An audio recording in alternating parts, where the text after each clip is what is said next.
The Wolf and the 7 Young Goats. Once there was an old goat. She had 7 little goats. She loved them a lot. One day the mother goat went into the woods to find food for them. Before she left, she spoke to them all. "Dear children," she said, "I am going out into the wood.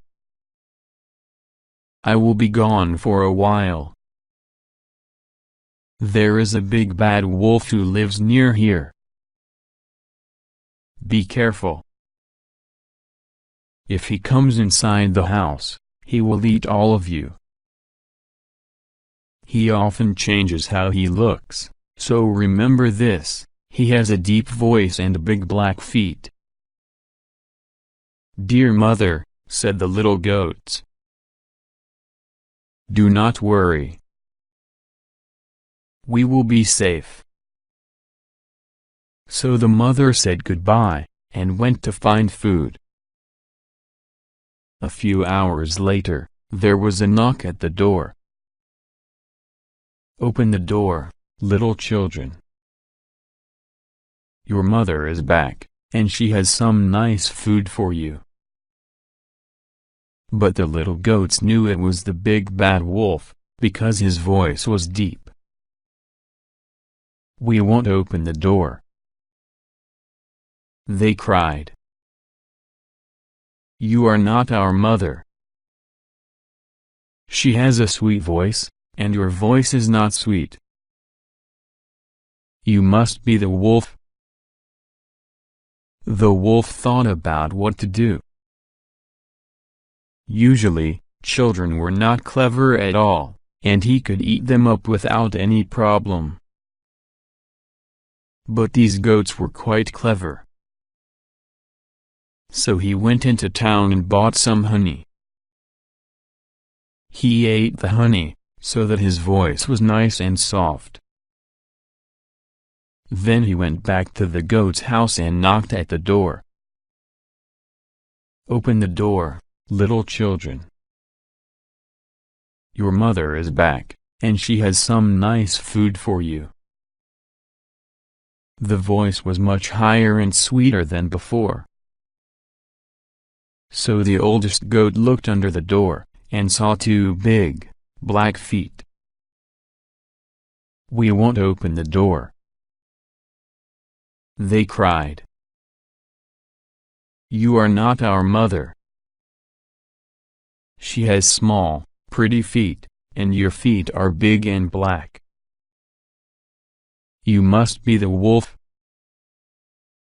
The wolf thought about what to do again. These children really were very clever.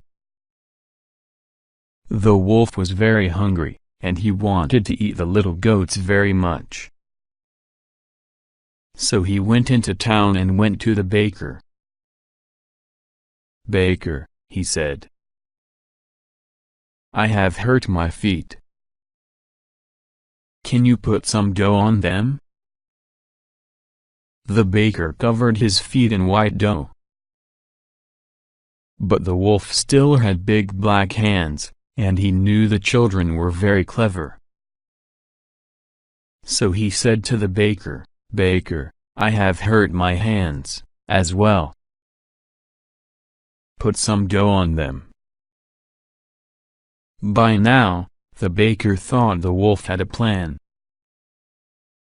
Everyone in town knew about the wolf, and they knew that he was bad. "I won't do it," said the baker. "If you don't do it," said the wolf, "I'll eat you up." The baker was afraid, so he covered the wolf's hands with dough. And that shows you what men are like. Now the wolf came to the goat's house for the 3rd time and knocked. "Open the door, little children. Your mother is back, and she has some nice food for you." "First show us your hands," said the goats. Then we can know if it is really you." So he put his hands on the window, and they saw that they were white. "Let us open the door," said the youngest goat. "No," said the oldest goat. "I want to make sure." "Dear mother, show us your feet. Then we can know if it is really you." So the wolf put his feet under the door, and they saw that they were white. By now the little goats were quite hungry, and they wanted their food. But the oldest goat was still worried. "I don't think it's our mother. She doesn't talk like that." "Be quiet," said the others. "If we don't open the door, Mother will be very angry." So the oldest goat went and hid inside a big old clock in the house. The other goats opened the door, and when they saw it was the wolf, they ran away. One ran under the table, the second got into bed, the third got into the oven, the fourth went into the kitchen, the fifth went into the cupboard, and the sixth went under the sink. Of course, the wolf saw them, so he went and ate all of them, one by one. He ate them all except for the oldest goat, who was hidden inside the old clock. The wolf was very happy and full now, so he went and sat under a tree outside and slept. Less than an hour later, the mother goat came back from the wood. She couldn't believe it. The door was open. All the furniture was on the floor. Everything was dirty. She looked for the children, but could not find them. She called out each of their names, and only the oldest spoke. "Here I am, Mother," he cried. In the old clock. So she helped him out, and he told her about the wolf. She cried, and held the oldest little goat. When they went outside, they quickly found the wolf sitting under the tree. The mother goat looked at him carefully, and saw that his stomach was moving.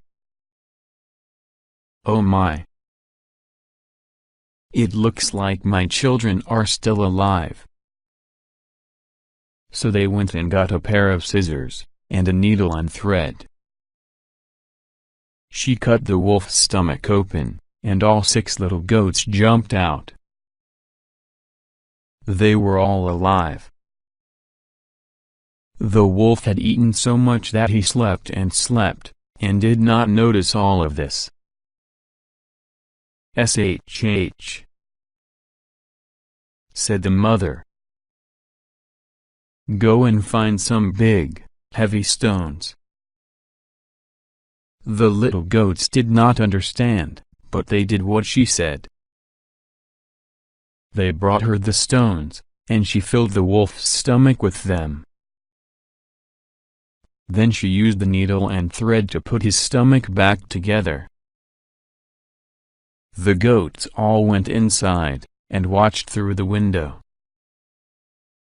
When the wolf woke up, he felt very thirsty. So he went to the river. As he walked, the stones inside him made a loud noise. The wolf sang to himself, "What is this inside me, hurting all my bones? These animals are so lively, they were goats, and now they're stones." The wolf did not really think they were stones. He just liked to sing. But the goats did feel much heavier than before. "Well," he said, "a good meal is a good meal. I won't be hungry for a week after this." The wolf arrived at the river, and went to drink. But the stones were so heavy that he fell into the water. He tried to swim, but he couldn't, he was too heavy. "Help! Help!" said the wolf. But nobody came to help him. When it was over, the 7 little goats ran to the river and sang, "The wolf is dead! The wolf is dead!" They danced around with their mother. They never had to worry about big bad wolves ever again.